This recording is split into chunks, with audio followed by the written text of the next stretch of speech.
Per crear els diferents espais del centre, és a dir, els diferents edificis, aules o sales, haureu d'anar a Administració, al centre, Accions i seleccionar. Primer de tot, haureu de crear els edificis. Per donar d'alta als vostres edificis, feu clic a Alta d'edifici. Introduïu el nom de l'edifici i guardeu. Nou edifici afegit correctament. A continuació, torneu a Dades bàsiques del centre. Aneu a Accions i feu clic a Aules.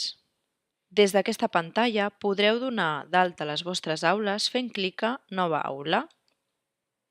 A continuació, indiqueu el nom de l'aula. Des d'Edifici podeu especificar a quin edifici es troba ubicada l'aula. El botó Baixa servirà per deshabilitar aquella aula en cas de que ja no es faci servir. Per últim, teniu la possibilitat d'activar l'opció Necessària validació per fer la reserva de l'aula sala. Amb aquesta opció activada, haureu de triar quin usuari serà l'encarregat de realitzar-ne la validació. Ho fareu triant l'usuari escollit en el desplegable que apareix a sota, amb el nom de càrrec.